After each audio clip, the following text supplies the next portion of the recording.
자, 이제 우리 사도행전 후반부에 접어들었습니다. 이전 장인 22장 여러분 성경책의 30절을 보시면 이제 천부장이 이 유대인들에 의해 고발당한 바울을 데려다가 이 공회에 세웠어요. 뭔가 재판에서 바울을 척결하고자 하는 그런 의도였겠죠. 이 공회라는 거는 뭐 이렇게 성경을 많이 읽고 들어보신 분들은 아시겠지만 바로 산헤드린 공회입니다. 이 당시 최고의 의결 기구이고 의장이 대제사장이었던 그런 곳이죠. 우리가 사도행전 읽을 때 그 스데반 집사님이 이 산헤드린 공회에서 재판받아서 돌아가셨던 거 여러분 아실 겁니다. 되게 불의한 재판을 하던 곳이죠. 어찌 보면 그 빌라도 법정보다 더 잔인한 그런 곳이었다고 생각하면 될 것 같아요. 자, 이곳에 강제로 세워진 이 전도여행 3차 전도여행까지를 마친 바울의 그 마음이 어떠했을까? 열심히 전도여행하고 왔는데 이 공회에 붙잡혀 와서 이렇게 앞에 세워진 거예요. 대제사장이 있고 그리고 이 참관인들, 그 법정에 있는 많은 사람들이 보는 앞에 딱 서 있는 그 바울의 모습. 이제 로마를 향한 그 마지막 비전을 품고 이 산헤드린 공회에 바울이 섰어요. 자, 그가 딱 서서 대제사장과 자기를 보고 있는 사람들에게 무슨 말을 했을까? 이제 1절입니다. 자, 1절을 한번 보겠습니다. 오늘 본문 1절이에요. 자, 시작. 바울이 공회를 주목하여 이르되 여러분 형제들아 오늘까지 나는 범사의 양심을 따라 하나님을 섬겼노라 하거늘.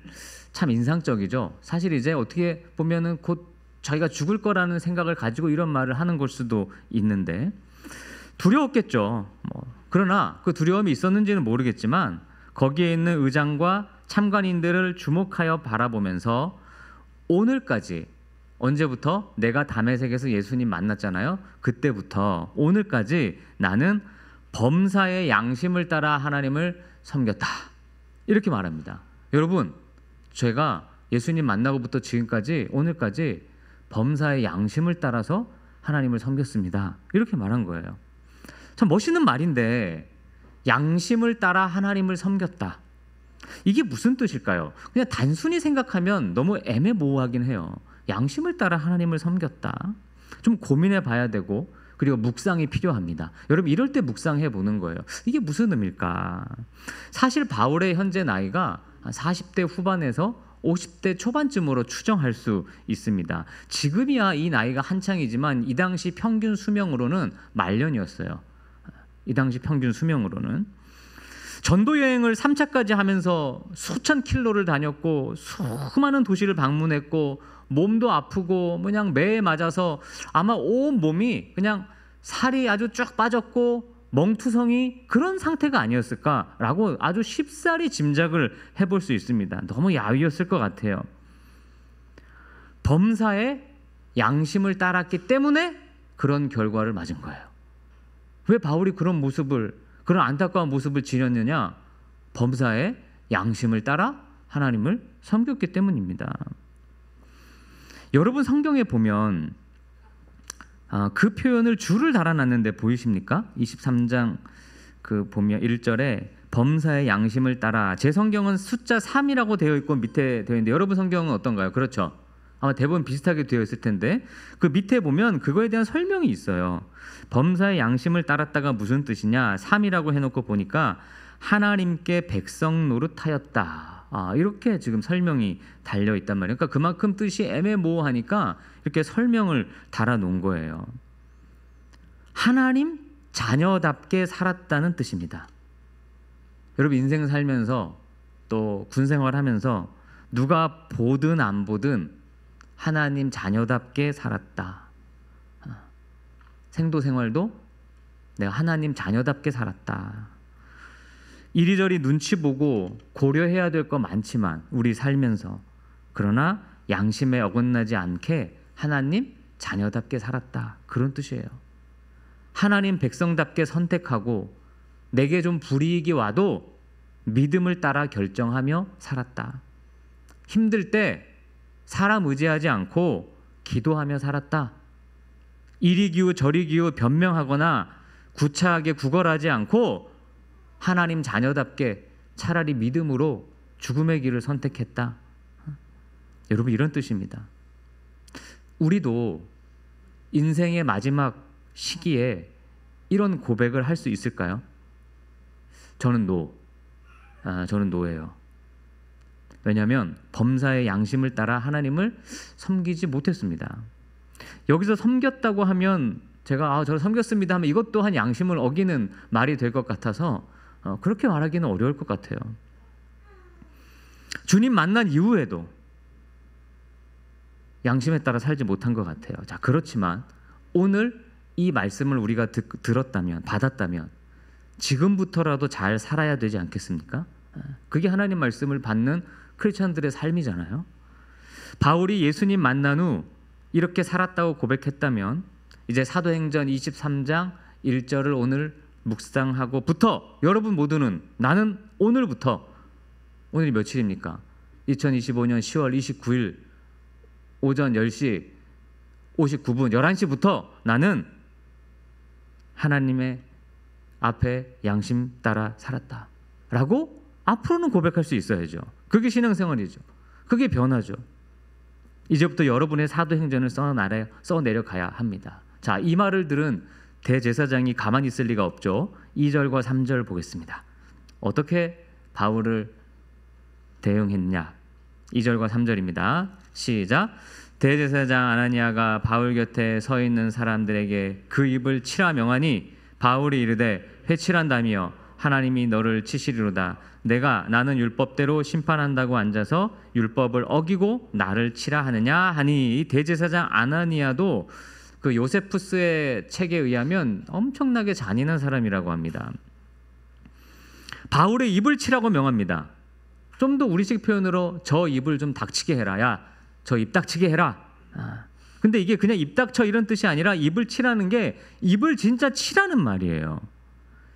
이게 여러분 우리에게도 엄청 기분 나쁜 날이잖아요. 막 말하고 있는데 입 닥쳐 이러면 기분 엄청 좀 그렇죠. 누가 내가 얘기하고 있는데 막 그런 말 한다고 생각해 보세요. 얼마나 기분이 나빠요. 그러니까 인격적인 모독하는 아주 더티한 행동인 거죠. 우리가 보통 뭐 따귀를 때리지 이 주둥아리를 하면 팍 이렇게 때리진 않죠. 근데 그런 의미. 저 바울의 입을 쳐라. 바울이 아나니아를 향하여 말합니다. 회칠한 담이여. 어디서 많이 들어본 말이죠. 어디서 이런 말이 나왔었나요? 예수님께서 외식하는 서기관들과 바리새인들을 향하여 이 회칠한 무덤과 같은 놈들아 이렇게 말씀하셨어요. 회칠한 무덤. 그러니까 그 당시 그 이렇게 버려진 무덤에 막 썩고 냄새가 나니까 그냥 거기 위를 하얀색으로 이렇게 칠해놓은 거예요. 그러나 사실 하얗게 칠해만 놨다 뿐이지 그곳에서 나는 썩은 냄새는 막을 수 없다는 거죠. 그러나 사도 바울이 오늘 또한 이 자리에 있다면 저한테는 그럴 것 같아요. 저는 이 말씀 준비하면서 저에게 주시는 묵상은 바울이 이 자리에 앉아서 제 설교를 듣고 있다면 저에게도 회칠한 담 같으니 라고 얘기했을 거예요. 너도 하나님 말씀 안 지키면서 무슨 앉아있는 사람들에게 오늘 10월 19일 11시부터 지켜라 마라 그런 얘기 하느냐. 너나 제대로 지켜라 이 회칠한 담 같은 놈아 이렇게 얘기했겠죠. 여러분은 그런 소리가 안 들리십니까? 여러분 그게 영적인 귀죠. 그게 영적인 귀입니다. 듣는 거예요. 그런 소리가 안 들릴 거면 예배에 왔다 갈 이유가 없어요. 여러분 왜 예배에 참여하고 갑니까? 영적으로 나에게 주시는 하나님의 그 음성과 소리를 듣기 위함이에요. 곁에 선 사람들이 바울에게 너 어떻게 대제사장에게 욕을 하냐? 뭐라고 해요? 그러자 바울이 5절에 뭐라고 변명합니까? 그가 대제사장인지 몰랐다. 사실 대제사장은 관복을 입습니다. 제사장이 옷이 있어요. 딱 보면 알아요. 유대인들은 저 대제사장이구나. 그러니까 이게 뭐 그 대제사장이 옷을 안 입었다 이렇게 해석하는 사람도 있고, 바울이 그 사람을 아나니아를 대제사장으로 인정하지 않았다라고 해석하는 사람도 있어요. 뭔진 모르겠어요. 그러나 중요한 건 아닙니다. 자, 여기서 갑자기 바울에게 지혜가 생겼어요. 이 난국을 어떻게 헤쳐나가야 될까라는 지혜가 생겼는데, 자 6절에서 10절입니다. 자, 여러분 졸릴 때쯤 또 읽어봅니다. 6절에 10절 제가 6 여러분 이렇게 한 절씩 읽어볼게요. 바울이 그중 일부는 사두개인이요 다른 일부는 바리새인인 줄 알고 공회에서 외쳐 이르되 여러분 형제들아 나는 바리새인이요 또 바리새인의 아들이라 죽은 자의 소망 곧 부활로 말미암아 내가 신문을 받노라.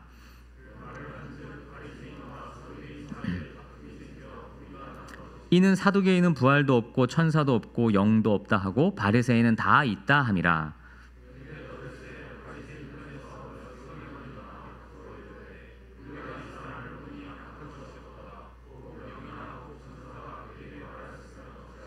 큰 분쟁이 생기니 천부장은 바울이 그들에게 찢겨질까 하여 군인을 명하여 내려가 무리 가운데서 빼앗아 가지고 영내로 들어가라 하니라. 아니 10절까지. 그럼 사두개파와 이 바리새인이 사이가 안 좋다는 걸 바울이 알고 이렇게 한 것 같아요. 사두개파는 모세 오경만 인정하는 정치적인 집단입니다. 약간 정치적인 좀 그런 그룹이에요.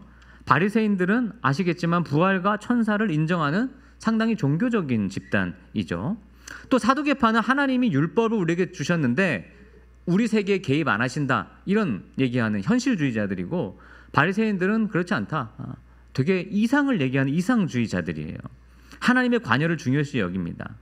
근데 갑자기 이 바울의 말 때문에 어떻게 보면 이 당시에 아주 가장 큰 두 진영이에요. 우리로 말하면 우파와 좌파처럼 바리새파와 사두개파가 아주 큰 양쪽 진영인데, 이 진영 논리에 빠져서 서로 개판 싸움이 일어났어요. 이 법정에서 갑자기. 그럼 진영 논리에 너무 갇히면 사실 이런 안타까운 결과를 초래할 수밖에 없어요.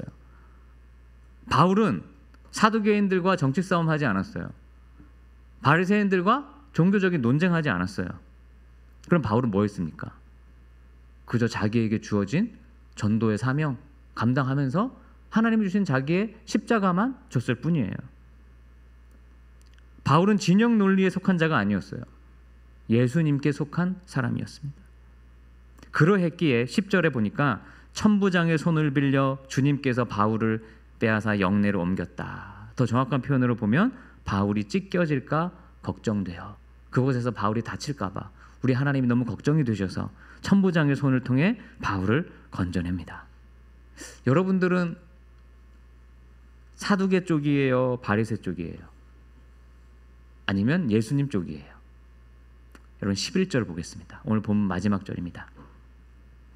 11절입니다. 시작.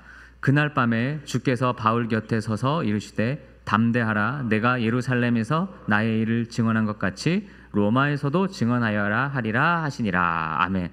하나님이 천부장을 통해 바울을 빼내셨어요. 근데 빼내긴 하셨는데 바울이 빼내서 어디로 갔습니까? 뭐 명확하게 감옥이라고는 안 돼 있는데 영내로 들어갔다 어느 한 곳에 이렇게 감금해놨을 거예요. 그곳에 혼자 이렇게 있게 된 겁니다. 그리고 밤을 맞았어요. 뭐 아무리 담대한 바울도 그동안 수많은 죽음의 고비를 넘겼지만 두렵지 않았을까? 죽음을 각오했더라도 안 두렵다? 그럼 거짓말 같아요. 어떻게 안 두려워요? 두려워했기 때문에 하나님이 나타나셔서 뭐라고 말씀하신 거예요? 담대하라 이렇게 얘기하신 거예요. 두려워하는 마음이 있었어요. 바울아 담대해라. 그걸 아신 거죠. 혼자일 것 같지만 그곳에 주님께서 곁에 서서, 오늘 말씀 표현해 보니까 바울 곁에 서서, 하나님께서 어떻게 해요? 곁에 서서. 다시 따라해 봅시다. 곁에 서서 바울을 위로하시고, 그리고 너는 로마에 가서도 복음을 전하게 될 거야 이렇게 위로해 주십니다. 여러분, 그러므로 우리에게 중요한 거는 어떤 자리나 좋은 집이나 내가 어떤 위치에 있다거나 장소나 이런 것이 아니라 주님이 내 곁에 서서 우리와 함께 계신다는 그 사실입니다. 아니 어떻게 보면 이미 나와 함께 하시는 주님을 우리가 바라보는 것이죠. 우리 가정에, 여러분 있는 곳에 주님이 서서 함께 계신다. 많은 사람들 같으면 이렇게 감옥에 갔을 때 그렇게 얘기했겠죠. 하나님, 웬 감옥입니까? 제가 지금 이 오랜 기간 동안 주님 전화로 다녔습니다. 다 참아서 이 자리까지 왔는데 또 감옥입니까? 이게 답이에요? 라고 한탄할 수도 있겠지만 주님께서는 이 감옥이 바울에게 답이었습니다. 만약 바울이 이날 감옥이 아닌 다른 곳에 있었다면 100% 죽었습니다. 100% 죽었습니다. 하나님은 바울을 살리기 위해 오히려 감옥 속에 가두신 거예요. 12절 13절을 보면, 자, 오늘 읽진 않았지만 23장 12절 13절을 보면 제가 빨리 읽어볼게요. 여러분 성경책 보세요. 날이 새매 유대인들이 당을 저어 맹세하되 바울을 죽이기 전에는 먹지도 아니하고 마시지도 아니하겠다 하고 이같이 동맹한 자가 40여 명이더라. 바울을 죽이기 위해 먹지도 않고 마시지도 않고 함께 이렇게 연합한 자들이 40명이 넘었대요. 살 수가 없어요. 홀로 어디 가면 바울은 살 수가 없어요. 결국 바울은 로마 군인들의 호위 속에 뒤에 이어진 말씀에 보면 가이사랴로 가게 됩니다. 하나님이 바울에게 바울아 두려워하지 말고 담대해라 말하실 때는 다 바울을 향한 계획이 있으셨던 거예요. 오늘 만약 여러분에게 주님이 담대하세요, 담대해라, 너 인생 내가 책임진다, 이런 말씀이 여러분 마음에 들린다면 그것은 하나님이 여러분을 향한 이미 모든 계획을 갖고 계신 것입니다. 하나님은 다 가지고 계십니다. 물론 바울이 로마를 가는 여정이 순탄했던 것은 또 아니었어요. 자, 오늘 마지막으로 한 부분을 읽는데 23장 31절에서 35절입니다. 이게 가장 마지막 부분입니다. 여러분 성경을 좀 보십시오. 31절에서 35절. 자, 여러분 가지고 계신 성경 있으시면 같이 한번 읽어보겠습니다. 시작. 보병이 명을 받은 대로 밤에 바울을 데리고 안드바드리에 이르러 이튿날 기병으로 바울을 호송하게 하고 영내로 돌아가니라. 그들이 가이사랴에 들어가서 편지를 총독에게 드리고 바울을 그 앞에 세우니 총독이 읽고 바울더러 어느 영지 사람이냐 물어 길리기아 사람인 줄 알고 이르되 너를 고발하는 사람들이 오거든 내 말을 들으리라 하고 헤롯 궁에 그를 지키라 명하니라. 아멘. 23장 이제 마지막 부분 읽어봤는데 중간 부분은 진짜 꼭 읽어봐요. 오늘 여러분 집에 가서 부대 가서 한번 꼭 읽어보세요.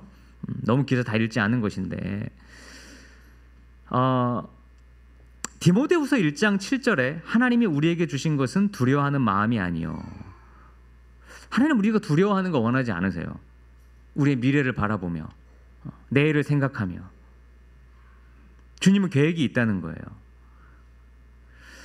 근데 이 말씀의 이 마지막에 보면 되게 신기한 게 바울이 로마로 가는 것이 계획이긴 하지만 너무 힘들었어요. 그 가는 길이. 여기 보면 이 편지를 총독에게 드리고 이제 그 앞에 바울을 세웠단 말이에요. 근데 총독이 사실상 아무 이유 없이 바울을 이 헤롯 궁에 딱 지켜라. 군인들한테 명령을 주고 거기에 이렇게 뭐 가두는 거죠. 근데 여기 이제 뒀다 이렇게 표현했지만 근데 이 기간이 얼마나 된지 아세요? 우리가 뒤에 이제 이 사장부터 읽어보겠지만 헤롯 궁에 그를 지키라 명하니라 하고 얼마나 거기 있었을까요? 2년을 있습니다. 2년을. 엄청 길죠. 아니 로마에 보내겠다고 하셨는데 이 가이사랴에 무려 2년을 머물게 하셨어요. 헤롯 궁에서 군인들의 보호를 받으며 2년간 뭐 했을까요? 바울이 뭐 했을까요? 일단 궁금해요. 사실은 2년에 대한 내용이 자세히 안 나와 있기 때문에. 근데 제가 이 부분에서 성지순례 갔을 때 그 가이사랴 갔을 때 생각났어요. 헤롯 궁 터가 있거든요. 성지순례 가면 보이는데 그 헤롯 궁 터가 되게 멋있습니다. 그리고 아주 좋은 곳에 있어요. 그 바닷가에 목욕탕도 만들어 놓고 이렇게 되게 아름다워요. 그래서 그게 딱 머리에 떠오르면서 휴양지 같은 곳인데 바울이 수년 동안 전도여행을 하는 동안 지쳤던 몸과 마음, 돌에 맞아서 사라지지 않았던 몸의 멍자국, 그 힘들었던 육체 2년 동안 뭐 한 거예요? 회복한 거예요. 그건 제 생각은 그래요. 회복했을 것 같아요. 그 좋은 곳에서, 따뜻한 곳이거든요. 따뜻한 곳에서 목욕도 하면서 그동안 너무 고생했으니까 한 좀 쉬어라 2년은. 또 바울 너 로마 가서 또 뭐 해야 돼요? 이제 죽어야 되잖아요. 순교하잖아요. 또 고생하잖아요. 좀 쉬어라. 적대자들도 못 건드려. 왜? 헤롯이 군인들로 하여금 뭐 하겠어요? 지키겠어요. 그러니까 바울은 헤롯 궁에 갇혀 있었던 게 아니에요. 하나님과 함께 있었던 겁니다. 함께. 이런 걸 아는 바울이 말합니다. 이런 말 빌립보서 4장 4절에 주 안에서 항상 기뻐하라. 내가 다시 말하노니 기뻐하라. 어떤 상황에도 기뻐해라. 하나님의 경륜과 계획을 믿고 기뻐해라. 여러분, 후에 이제 나중에 우리 읽어보겠지만 로마에 갈 때도 바울이 탄 배가 뭘 만나게 되죠? 풍랑을 만납니다. 그것도 쉽게 못 가요. 이렇게 수갑에 채워진 상태로. 또 로마에 가서도 결국에는 순교합니다. 여러분, 이렇게 나이가 들면서 사진 찍는 거 싫어하시잖아요, 그죠? 왜냐하면 왜 그래요? 우리가 사진을 보면 내가 늙었네. 나 왜 이렇게 얼굴에 줄이 많지? 이게 평소에는 우리가 잘 몰라도 사진으로 보면 확 나타나거든요. 그러니까 사진 별로 전혀 나이도 그냥 당당하게 찍으세요. 우리는 사진을 보면서 무슨 생각을 하냐면 이게 그냥 늙기만 한 건가? 아니면 나의 그 피부에 얼굴에 예수님이 있는가? 바울처럼 주님을 섬기면서 살아온 나의 신앙이 이 얼굴에 녹아 있는가? 하나님의 자녀로 살아온 담대함, 그 기쁨이 서려 있지는 않은가? 오늘 본문 16절에 보면, 여러분 성경 한번 보실래요? 마지막 부분입니다. 이 부분 읽고 마칩니다. 16절 한번 보세요. 자, 16절 읽어볼까요? 시작. 바울의 생질이 그들이 매복하여 있다 함을 듣고 와서 영내에 들어가 바울에게, 바울이 이렇게 이동하는 중에 죽을 뻔했거든요. 근데 바울의 생질이 와서 그걸 알려줬어요, 계획을. 그래서 천부장을 통해 목숨을 건질 수 있었어요. 근데 이 바울의 생질이 누군지 몰라요. 이름도 몰라요. 참 귀한 일을 했어요. 여러분, 세상은 유명한 사람을 기억하죠. 그러나 하나님은 소자에게 한 일도 다 기억하고 계십니다. 그 무명의 봉사자들, 최고의 면류관을 받을 수 있게 준비하고 계십니다. 저는 이거를 확실하게 믿어요. 유명한 사람? No. 하나님의 세계, 하나님 나라에서는 유명한 사람이 중요하지 않아요. 무명의 봉사자들, 선한 일 하다가 아무도 몰라주지만 그렇게 살아가는, 물론 주위 환경 바라보면 낙심되고 또 지칠 때, 여러분 그럴 때가 바로 우리가 주님을 바라볼 순간입니다. 오늘 말씀 제목이 뭡니까? 예수 늘 함께 하시네. 이 말씀이, 이 제목이, 저 문장이, 아니 성경이 말하니까 예수님이 나와 함께 계시겠지, 그런 거 말고요. 엄마 아빠가 얘기하니까, 교회에서 목사님이 얘기하니까 예수님이 나와 함께 계시지, 이거 아니에요.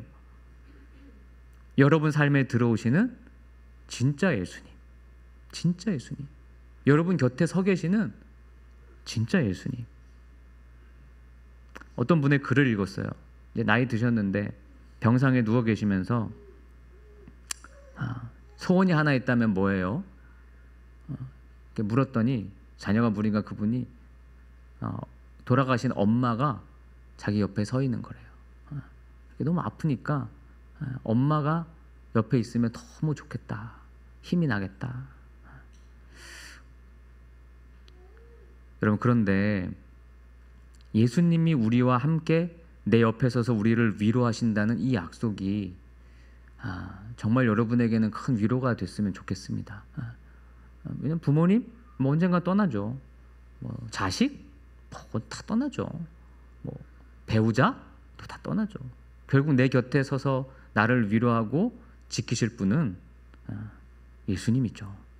예수님입니다. 우리는 이 약속을 잊으면 안 되는 겁니다. 내가 다 하면 그게 무슨 믿음이에요? 주님이 하시는 걸 내가 믿는 거죠. 주님이 여러분의 인생 가운데 그렇게 언제나 영원토록 계획하시고 함께 하시고 여러분의 삶을 인도하실 것입니다. 그리고 그 예수님이 지금 여러분과 함께 계십니다. 우리 함께 찬양하겠습니다.